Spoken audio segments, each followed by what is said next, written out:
And joining us now to give us her analysis of the events at Davos, Switzerland, is Dr. Rebecca Grant, Vice President, Lexington Institute and National Security Analyst. So, Dr. Grant, so good to have you here. To start off, could you give us your overall thoughts? As you saw, a lot has happened over the past week at the World Economic Forum. What stood out to you in Davos? Well, first of all, Trump was there in person, and that's where he's the most effective, dealing with other leaders one-on-one.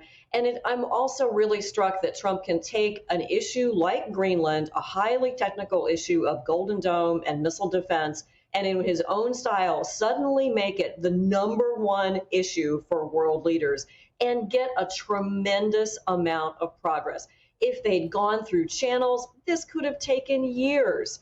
But instead, they are working directly on an agreement that's going to address all of the concerns. But I think President Trump is really at the top of his game, and he was showing the leaders in Davos that he wants things done quickly, that he doesn't need to work through formal channels, and that it's time to get our house in order to oppose the continued and spreading threat of China, whether they like it or not. So can you give us your assessment of the perception here? You mentioned Greenland. Some people, world leaders, reacting not so positively to Trump's actions. Some were due to his tariffs in relation to what he wanted for Greenland. So what do you think, how the world perceives the U.S. in response to what happened? Well, President Trump is so unique, and you're absolutely right that a lot of the leaders in Europe, and particularly the leaders of the EU, the European Union, are sort of horrified at this style of diplomacy. I think, of course, the standout to me probably is the message from Canada's Prime Minister talking about not a transition, but a rupture. But you've got to understand the basis here is really different. We are the biggest trading partner with Canada. They do 80% of their trade with the United States. There's not going to be a rupture between the U.S. and Canada. In many cases, there are really legitimate, long buried issues that have needed a lot of attention. President Trump is just doing it all at once. And it's a lot for the world diplomats to take on board.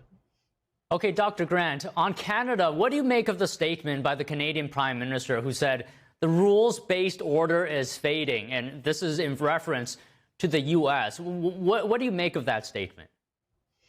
That was interesting because he's saying, oh, I wish we could go back to the good old days where we had a lot of meetings and everybody got to invest in China and we talked about the rules-based order. But I thought he went a little too far because, as Prime Minister Carney perfectly well knows, this is about upholding the Western rules-based order and those values in the face of China and their attachment to Xi Jinping thought. You know, the world really is dividing in a way, and leaders, Canada and many others, would love to not have to really pick sides. Trump is kind of saying, hey, I'm sorry, we got to pick sides. We've got to do things correctly. We've got to get the U.S. back in a fair position. And then Trump's been very critical of Canada's deal with China. Now, Canada needed to make that deal to sell some of their agriculture products. They're going to let in Chinese EVs. It's a limited number. I think they're going to regret it. But on the other hand, Trump had said to them, all right, go ahead, make your deal with China. Let's see what you've got. So I think Prime Minister Carney was just overstepping a little bit there. Don't forget, he comes from banking. So he's really well acquainted with that rule set that he's talking about. Okay, how do you feel about the Canadian-U.S. relationship then? Why do you think China or Canada is moving closer to China? President Trump says China is going to eat Canada's lunch. What do you think are the consequences of this? Well, that's a fair warning. But, you know, with the U.S.-Canada relationship, I really do go back to two things. One is that tremendous long border. Look, we Americans love Canadians.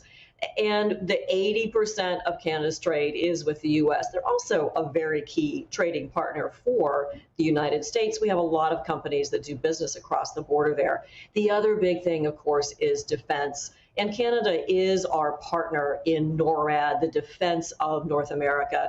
And those defense bonds remain really strong. Of course, also Canada being a NATO partner and really working hard on that high north and the Arctic. So despite Prime Minister Carney's words, I think the U.S.-Canada relationship, the fundamentals are still strong, although there is a lot of words flying across that border.